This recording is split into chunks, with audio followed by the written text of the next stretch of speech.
Thank you for listening to MMAOddsbreaker.com. I'm Frank Trigg, and on the other side of the line, we have the Crusher, Court McGee, getting ready to fight coming up here very, very quickly, actually, on December 14th at UFC on Fox number 9. Court, how you doing, bud? Hey, I'm doing good, man. What do you got going on Resting up today? It's a Sunday. What do you do usually on Sundays? Rest. I don't do anything. And how do you Laundry. rest? I don't know. I stretch out a little bit, drink lots of fluids, and make sure to stay on my diet. You're not a football guy? So Great. you're not sitting around all day watching. You're not sitting around all day watching football. You're not, hanging out with the family. No, I don't watch a ton of football. If I'm around people who watch football, I'll watch it. But I just like to just hang out and relax. And I'm in Aurora Grande, California, so opposite of Utah. It's like real cold and winter season in Utah. So out here it's like really nice. So every once in a while I go out to the beach and just hang out and relax.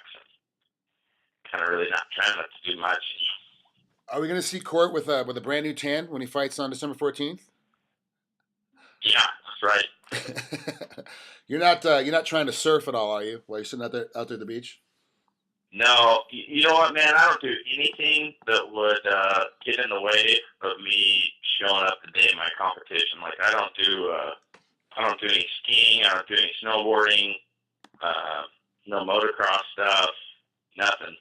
So the only thing that I do outside of like training and fighting and trying to be healthy is I do a little fishing. Other than that, I don't do much. Spend a lot of time with my wife and kids and friends, and a lot of my friends, are other guys that are fighting and competing in mixed martial arts. So we hang out. Try not to get injured. What is your? I don't understand your reason behind not doing any of these other things that could harm you the day of the fight. Like a lot of guys I see, they're motocross racing or they're motocross jumping, not during training camp, but obviously in between. They're surfing and they're hunting and they're doing all these other things. Is that by choice, or is there something written in your contract you're not allowed to do anything hazardous? No, by choice. Because, man, if I got a call and I was out skiing or something and I blew out my knee and had to be out for a year, I'd feel terrible. And not to mention, like, not just feel terrible because I couldn't show up and fight, but, that's kind of how I provide for my family. And so, they look to me, look up to me to, take care of them financially and stuff. So I just don't want to put myself in a situation where I couldn't show up and compete, at any given time. And especially, guys getting injured all the time and things, if they called up and, I had 3 or 4 or 5 weeks to get ready for a fight, I want to make sure that I'm staying in shape and not injured. So if I was to go do some downhill mountain biking, blow out a knee or break an arm or something, and I couldn't take a fight, then I'd be taken away from my family and taking away for, the possibility of me moving up in my career. If you didn't fight and that wasn't one of your issues, you're making your money doing something else. Which one of those things would you be doing as a hobby? Well, I like mountain biking.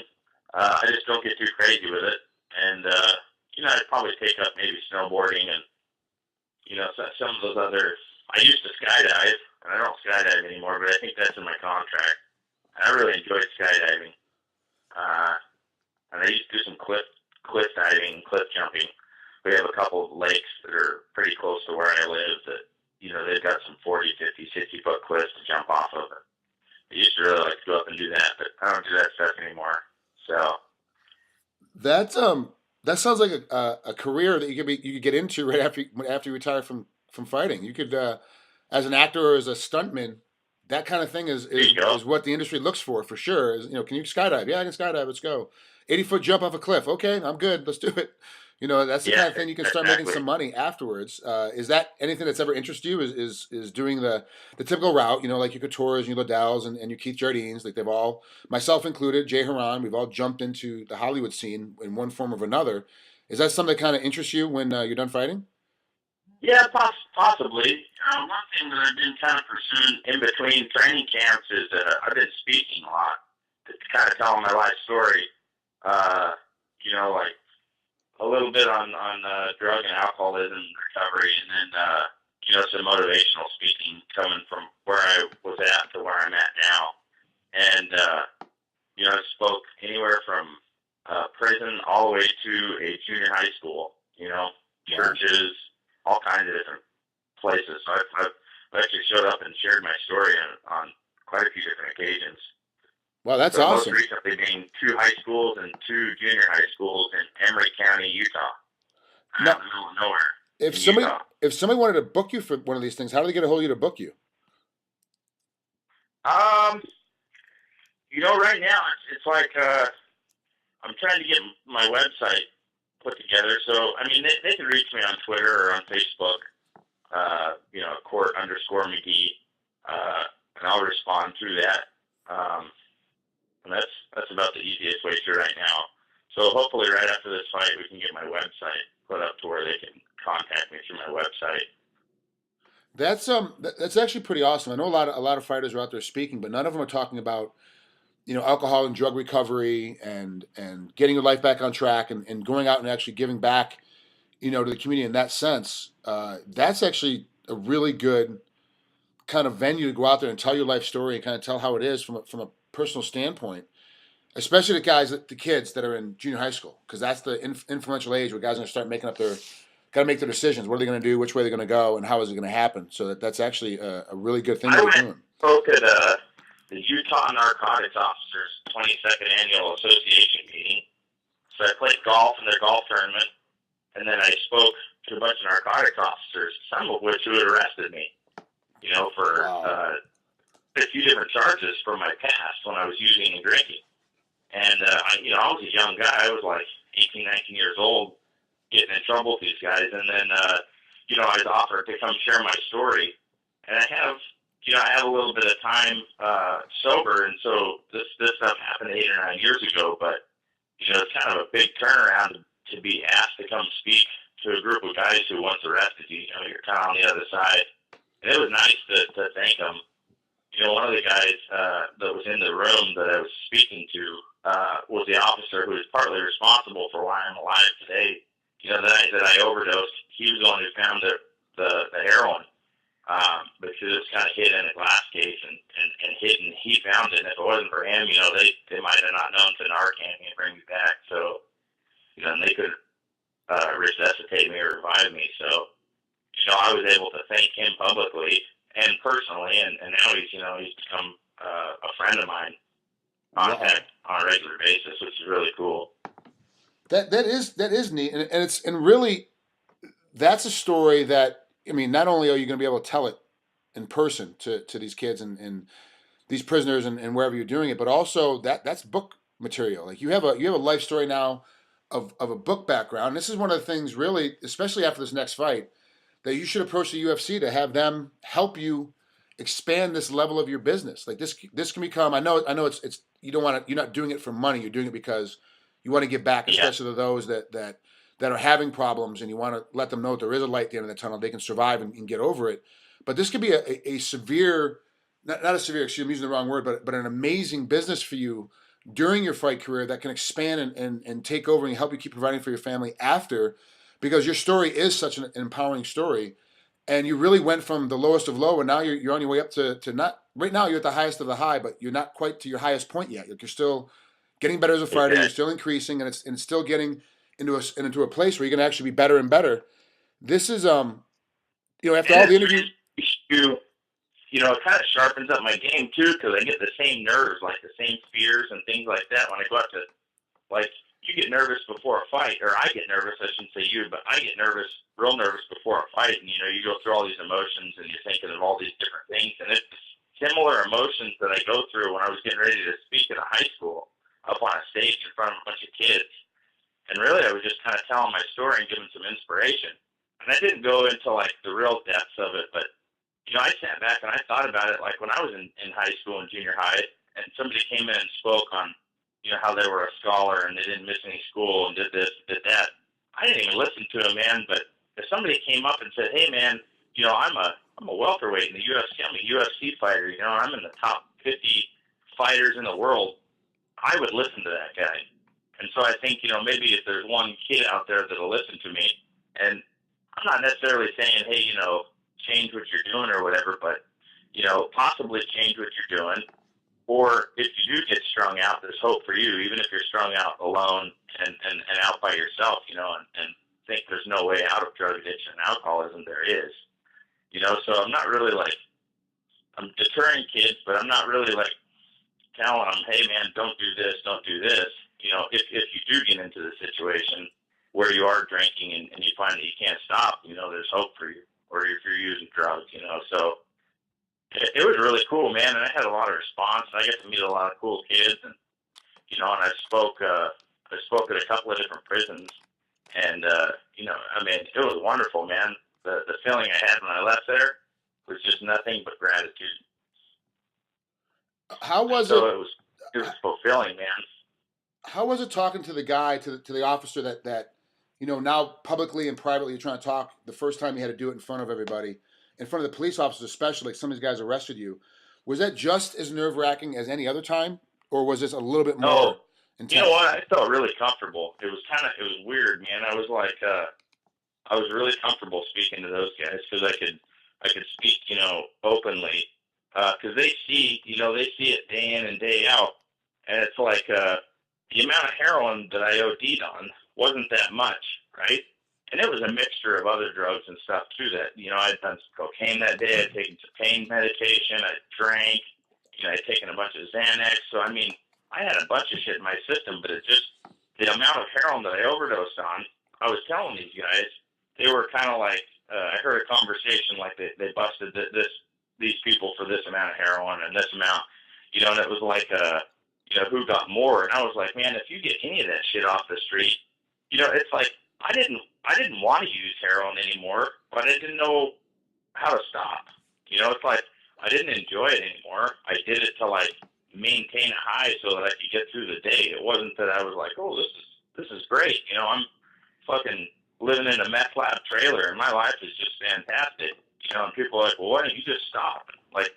Fuck, man, you don't think I thought about that every time I shot up? I didn't want to use anymore.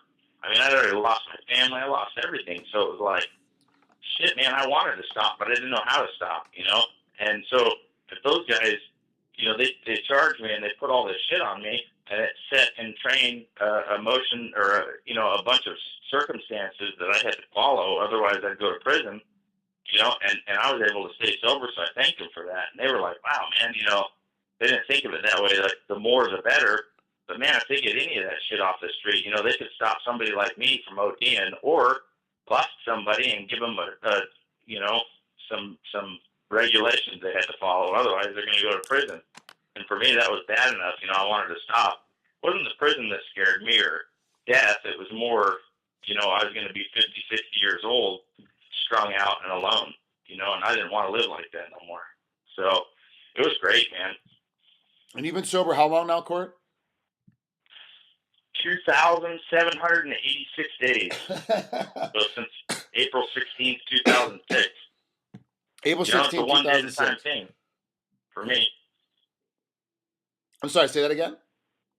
I said it's a one day at a time thing for me. Are you still keeping count? Are you still, every day you're sitting there and you're counting the day, how many days I've been sober? And it's Oh yeah, man, I wake up and ask God what I should do for the day and ask him to keep me sober, man, because I couldn't stay sober. I stayed sober for 2 weeks, and from when I started using and drinking, the most I stayed sober on my own was for 2 weeks and one day. I couldn't stop using, man. Once I started, I could not stop, and I wanted to, man. And so it's important for me, to remember that it's a one day at a time thing for me. Even if I have 7.5 years of sobriety, it doesn't matter, That's incredible. And after all the interviews that we've done together and we've talk outside of the interviews, this is the first time I've actually gotten that deep into your life story. And it's amazing that you have been sober this long and be able to keep it together, especially with being a professional athlete, because there are the ups and downs of fighting. There's the wins, the losses. Oh, yeah. Even during the wins, you still sometimes come down on a depression, and you're still staying sober through all that time. So that's a lot of testament to how tough you are and how strong you are as a human to be able to be sober for 7.5 years without using in the middle of a 2-fight losing streak or losing a big fight or winning a big fight but not winning it the way you wanted to. Yeah. That's and huge. that's the thing, man. Like, just like you said right there, and coming from your background, it's like, I've struggled just as much after a big win as I did a big loss.